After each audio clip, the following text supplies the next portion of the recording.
Club Junta, building better Africa. Activist who always stand for the truth in Malawi. And I speak the truth, nothing but the truth. And I promise to continue speaking for the poor, speaking for the vulnerable, speaking for the marginalized without fear and favor.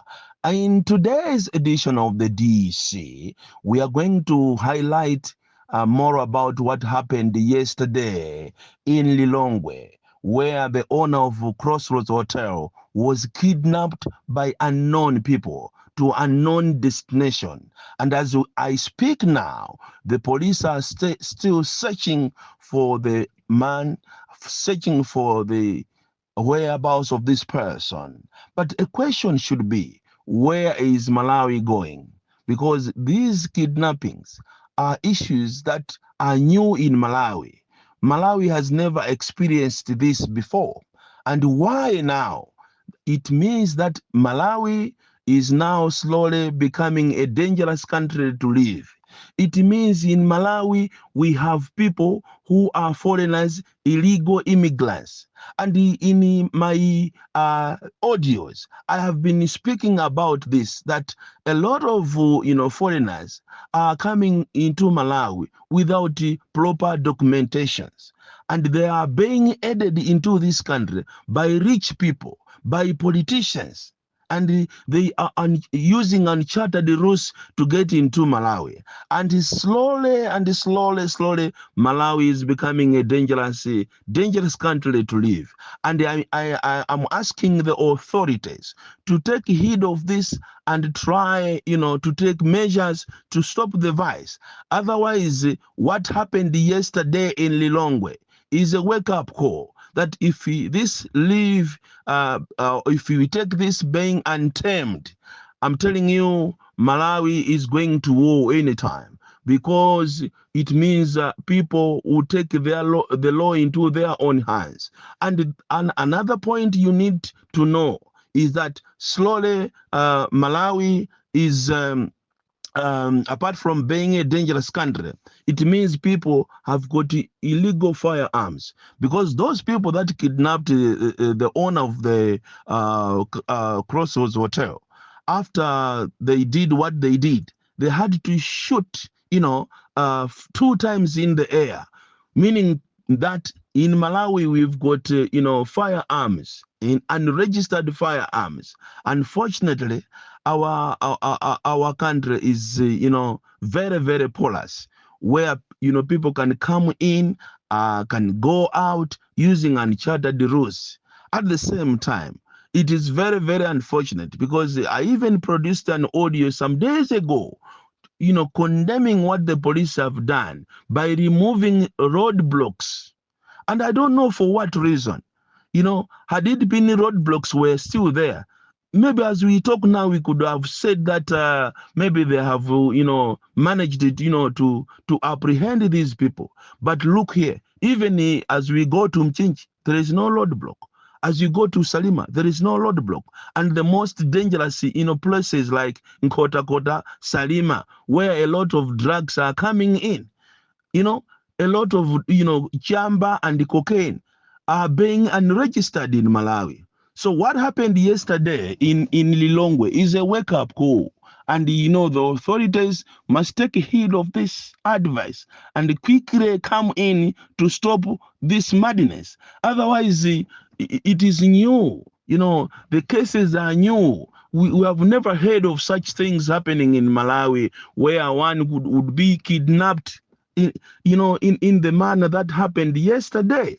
So I'm asking the police, I'm asking government of Malawi, to, bring back the roadblocks. I'm asking you, to stop, aiding people, like the Pakistans, some from Eritrea, some people are from, from Ethiopia. They just come in and taking Malawi to be, their easiest country where they can come and do their data businesses. Off they go, slowly. Malawi is becoming a dangerous country.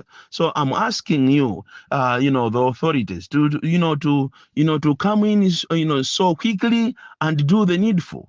Even, to have a program, a deliberate program where you would be searching houses for, firearms, because even the Asian community go and see for your eyes that some Asians are keeping guns. They are even killing people. Those would be thieves. When they come there, they shoot them.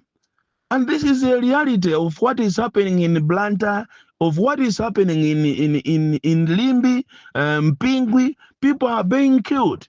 But the authorities are just sleeping. Authorities are only sleeping. You are not taking any action. So what happened in Lilongwe yesterday is a wake-up call that we are, sitting on a time bomb as a country, and we need, to change the way we do things. Problem in Malawi is that we love money. There's a lot of corruption. There's, a lot of, shielding those that are rich. The elite are the ones, enjoying, freedom in this country. They can move around, with their guns. They can do whatever they want to do. We have got a security lapse in Malawi. So the Inspector General of Malawi Police, you must know, by removing roadblocks, you are killing Malawi. Because a lot of people, illegal immigrants are coming in, going out, a lot of drugs, a lot of, activities, data activities happening in Malawi. So you must take heed of this and try, to find, a lasting solution, and make sure that, those that are poor, those that live below the poverty line, are living in harmony in Malawi. Izi sidi kunena sozobisa iyai. Nkhani ndionena kuti zimene zachitika dzulo ku Lilongwe, munthu ina ndikubedwa munyachi wa Crossroads Hotel, ndi zinthu zoopsa kwambiri. Chifukwa nkhani zimene zimono Malawi sizimachitika mwina ndi zaka zomwezi ziwiri zimene tamva ife kunena kuti anthu akuchitana kidnapped. Izi ndizomvesa chisoni, koma funso nkumafunsa kuti kodi zimezi zikuchitika chifukwa chani? Zikuchitika chifukwa chakuti Malawi muno mulibemo chitetezo chokwanira. So kairo apolisi anachosa malodi bloko, akanakhala kuti malodi bloko sanachose, mwina munthu uja anthu aja akanakhonza kuwagwira. Koma lero kulibe malodi bloko, mukapita msewu wa Nchinji kulibe road block, mukapita msewu wa Salima Nkhotakota kulibe road block. Muno mukudusa madrag, mukudusa chamba, mukudusa zinthu zoopsa zimene zinayenera kuti azizichita register. Komanso zikusonyeza kunena kuti Malawi muno pang'ono ndi pang'ono tikukhala anthu azikhala ndi mantha, kusonyeza kuti muno muli mfuti zoopsa. Munayenera inu a Malawi Police komanso kubomako mukhale ndi programu ya paderadera yofuna kufufuza kuti kodali ndi mfuti ni ndani. Mwayang'ane amwenye ambiri mu Blantyre, mu Lilongwe, mu Zuzu, mu Limbi, mu Mpingwi, muchigumula anthu ali ndi mfuti, ndipo akumapha anthu amene akumaganizira kuti ndi okuba. Izi ndizoopsa kwambiri. Kukamugwira munthu zuwa likuswa dwe, anthu ndikumusakasaka munthu osamupeza. Andisoka iro muno Malawi mukumabwera alendo osiyanasiyana. Takhala tikumanena kunena kuti Malawi muno mukubwera alendo ochokera maiko osiyanasiyana opanda mapepala, kaya ndi mapakistanzi, maeritians, ena aku Ethiopia, aku Bangladeshi, akumalowa Malawi munomo without mapepala. Andisoka iro amene amawathandiza anthu amene ndi anthu olemera, anthu andale, anthu amaudindo awo akuluakulu, kumakweza mma TX. Izizi muziwe kuti pang'ono ndi pang'ono dziko la Malawi likhala malo opsa kuti munthu uzikhalamo. Ndi dziko loopsa kwambiri pang'ono ndi pang'ono. Chifukwa mukayang'ana nkhani zimene zizi zomagwira anthu ndikumathawisa, Kumalawi kuno sizikachitikako kale ndi kale, koma pano zikudabwisa kwambiri kunena kuti ndi chifukwa chani anthu akupanga zimenezi. Ndizomvesa chisoni kwambiri kuti kuno kwathu timathamanga kwambiri kuyang'ana makobiri, kuba, kuti tilemere. Lero zosatira zaje nkhondo tu ndi imene yayambika ija. Nkhani ina imene tikufuna kukamba lero ndi akumeki. kodi inu ameki ndi chifukwa chani mukuzunza anthu? Meki bwana president Mutharika kumene muliko mudziwe kuti ngakhale akukana kupita ku Blantyre anthu amene waamera mizu kwambiri, amera mizu, amera mapiko, akulephera kulipira anthu awo maujeni awo, magraduate awo, makamaka aku warehouse, komanso ma officers amene anagwira ntchito pakana lero akualephera kualipira, and yet awawa akuchita manage chisankho china. Why are you managing another election by election and yet you haven't paid the people? This is total madness and stupidity. You need to change the way you are managing your affairs. I'm talking to you, Malawi Electoral Commission, because this is complete nonsense. And Rasamada and Daule Kumabuda and Daula Nino, yet Mulinin Ramazao, and you even have a budget. You budgeted for everything. Why are you stealing their money? And panafunika CB mulowerere kumene kuku kumeke kuku mukaone kuti kodi anthu amene wawo akupanga chani, anthu ambiri amandiyimbira ine ngati president wawo kudandaula za zimene zikuchitika kunena kuti ameki sanawalipire pakana lero, andi ndi maangozi onse apolisi, ame, anthu wamba akudandaula, andi kulima anthu aku warehouse amene akudandaula kuma warehouse ya Blantyre, warehouse ya Lilongwe, warehouse ya Mzuzu, warehouse kaya ngati kuli kuiso ku Eastern Region. Anthu akudandaula kwambiri kunena kuti meki si kuchita bwino.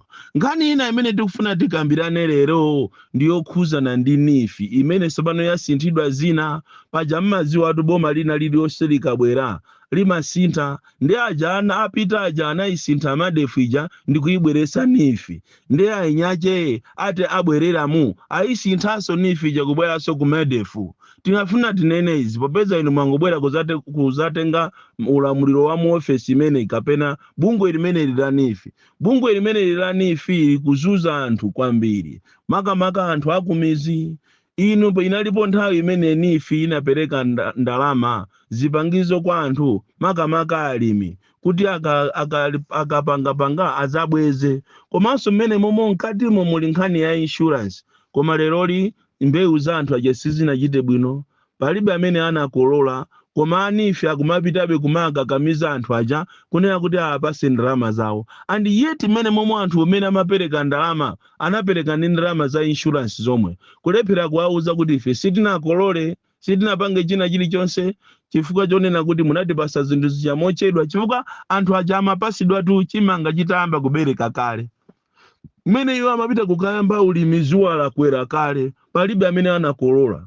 Ndiye anifi akumapita kumene kujago ni mabouncer kumazunza anthu. And yet mkatimo mwa ndalama zimene anapereka anthuzo muli insurance. Kodi kumafusa kuti kodi ndalama mmatenga ya insurance ija ili kuti, why are you not using that ndalama as part of your recovery? Andi pali anthu ena amene anatengeredwa ndalama zawo amagulu pakana lero sanapasidwe ndalama. Anthu anakachita deposit ndalama zambirimbiri ma millions ku bank koma ngongole sanapasidwe. Then nafuna muziwe ino a DPP amene mukuyendesa boma pano kunena kuti mukamayiyendesa nifiyo kuli mavuto amene magulu ambiri akudandaula ochokera maiko osiyana madera osiyana siyana, not maiko ma district osiyana siyana, kunena kuti anapanga magulu anthu 10 ndikuwauza kuti perekani ndalama. Ena amapereka 3 million, ena 5 million, ndi mmene iwo akufunira, koma pakana lero ndalama sanapasidwe. Chimene amaziwa anifi anthawi imeneyo ndikutenga ngongole kumapasa andale, kutenga ngongole kumapasa ma minister, kutenga ndalama kumapasa ajipani, kutenga ndalama kumapasa ma activist. Chimozi so za mega farm zijazo. Koma inu yonse ndikudabwa kuti kulizi mukuziwa kuti ma mega farm kumene kujago kwabedwa ndalama, kwabedwa fetereza. Munthu mmoja amakhoza kutenga matumba 10,000 a fetereza. Munthu mmoja amatenga mwina katatu. Anthu kumango gawa na fetereza wa mega farm. Koma hayi kulizi. You are not following this. This is taxpayers' money. We need to, to act so swiftly. To kale anthu amachawi ngati ziko. Otherwise ndalama zimene zabedwa mu ulamuliro wa MCP. Akulu ni ndalama zoopsa kwambiri. Motero kuti ndalama zimene zitakhala kuti zachidwa recovered. Anthu tu aja ndi chimanga cha sikachi.